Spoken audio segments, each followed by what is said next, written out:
What's up, guys? I'm BTC. Welcome back to the Respawn, a weekly series where I answer your questions. Last week, I had you guys leave your questions in the comment section down below, but unfortunately, the comment section on YouTube just isn't all that great. And I think a better solution is going back to the community tab on the YouTube channel that I've been doing in the past. It just allows them to be listed much more easily than the video comment section is. So for next week's video, I want you to leave your questions in the community tab of my YouTube channel. And I posted a card that is up right now, so you can go and leave your question underneath that card. Let's get started. First up, what do you think of element-based attacks? So having attacks that are based on fire damage or ice or lightning or anything else, I'm not really sure Blizzard would want to do that because I think it would push the game a little bit further away from just being an FPS, which is what they want. And recently, one of the devs actually expressed some concern about that. That was one of the big things during GoatsConf because it was triple tank, triple support, and the game was just being pushed really far away from being an actual FPS. And with barriers, and double barrier in particular, it also kind of pushes the game a little bit further away from just being an FPS because you just have all this stuff that's just blocking damage, and it doesn't matter how good your accuracy is, you just can't hit them because the barriers are in the way. Now, I don't know if they would do something like this. Yeah, you could add, like, make Torbjorn into fire damage or Mei into ice damage, and you could maybe have different strengths and weakness on characters, right? So like Mei would obviously be a little bit weaker against fire damage or something like that, and you could have all these different kinds of things. I'm not really sure that that would be the greatest.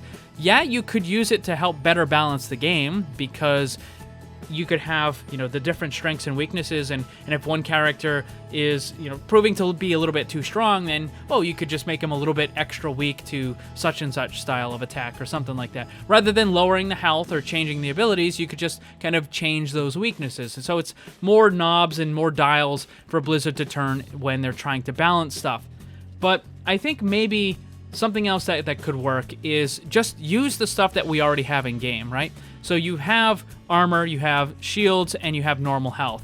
And you can make it so that some attacks do extra damage to white health or extra damage to armor. Torbjorn's ultimate, Molten Core, does just that. It deals extra damage to armor. There's also other things that you could do, like having certain attacks that have a piercing effect. So kind of like with Reinhardt's Fire Strike, where it just goes right through the enemy barriers, you could have certain other abilities and attacks that can do that. Maybe it doesn't go through all the way, like maybe when it hits a barrier, its total damage gets reduced by a third or by half or something, but the damage still continues on. So even if you're attacking into a barrier, you can still hit the stuff behind it, it's just you're hitting it for less damage.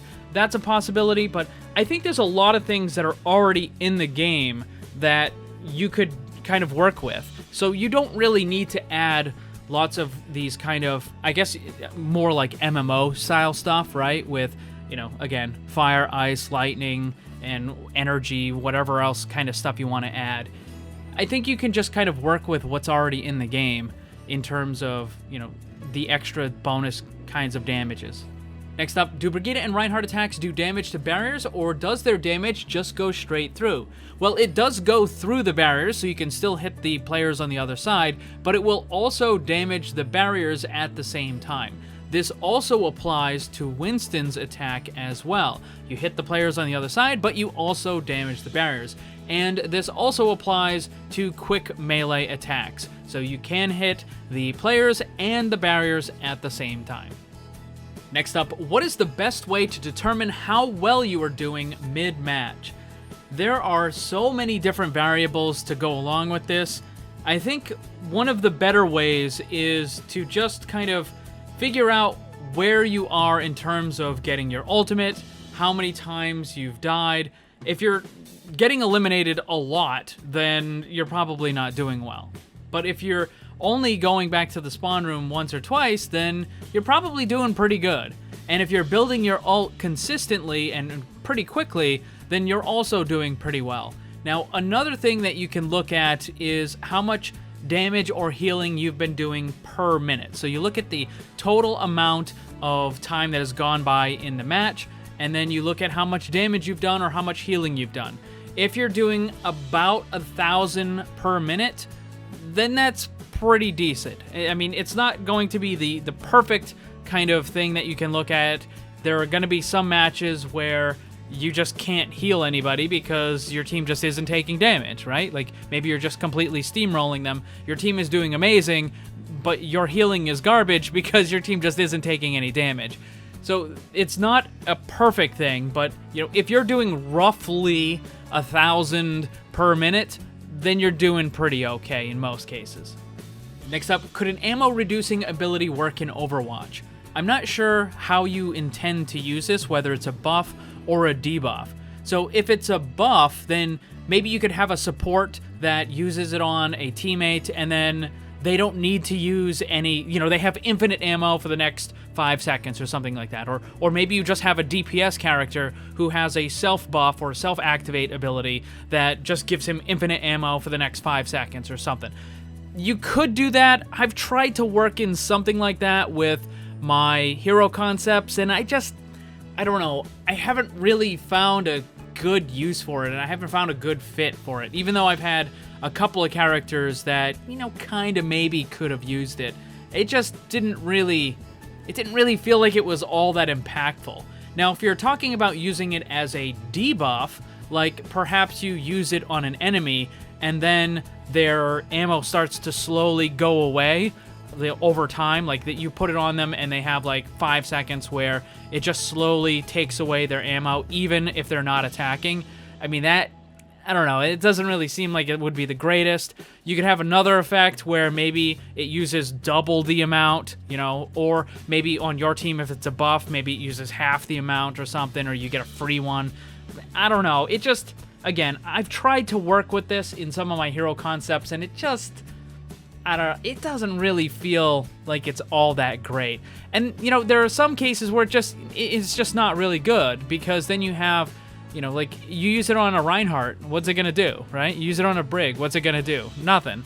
I don't know, it doesn't really feel like it would be the greatest.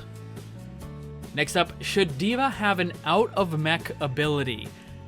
I'm not really sure. See, the thing is, D.Va wants to be in the mech all the time. Being in Mini D.Va is really, really bad. And if you can't get into the mech really fast, then you're putting your team at a pretty big disadvantage because, the Mini D.Va just isn't good. And if you give an ability, then it would have to be something that helps her build the mech faster. You don't really want to give her like some really good kind of ability, because then you don't want to encourage people to stay in Mini D.Va, is what I'm trying to get at. Maybe they could add something, but I'm not really sure. Again, I think they should just focus on making the mech better and just have the Mini D.Va as something that you want to get away from as quickly as possible. Next up, do you plan to make Overwatch content for the foreseeable future in spite of the changes to YouTube?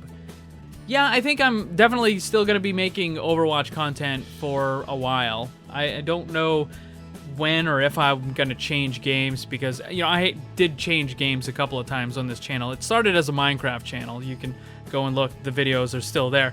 But I don't really think I'm going to change away from Overwatch anytime soon, but I am doing other stuff. Like, I'm actually writing a book, several books, and short stories and lots of stuff. I don't know if it's ever going to get published or anything like that, but, I am working on other stuff. I have considered making another YouTube channel as well, and kind of making it more about talking about movies and TV and books and more of like a kind of a pop culture kind of channel.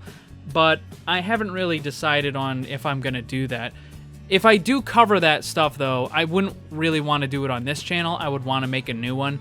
So that presents all kinds of problems, because then, I have to tell you guys, like, hey, go and sub over here, and then try to convince as many people as I can to go and sub on the other channel, which is not really as successful as you would think. But Yeah, I think that I've got a bunch of projects going on right now. So in addition to just the YouTube, the writing, and possibly other channel stuff, I don't know. I think Overwatch is going to be here for at least a little while longer. That's going to be all the questions for this week. Thank you to everyone who submitted one. Yes, I know this video was a little bit shorter than normal, but the question card for next week's Respawn is up right now. If you go to the community tab of my YouTube channel, you can leave your question underneath the question card, and maybe you'll get picked for next week. Thanks for watching, and if you'd like to see more, subscribe and hit that bell so you don't miss anything. Also, come hang out in my Discord server and my Twitch live stream. Special thanks to my Patreon supporters. If you'd like to see what kind of cool VIP rewards you can get, check the links down below. And remember, always blame the controller, because it's never your fault.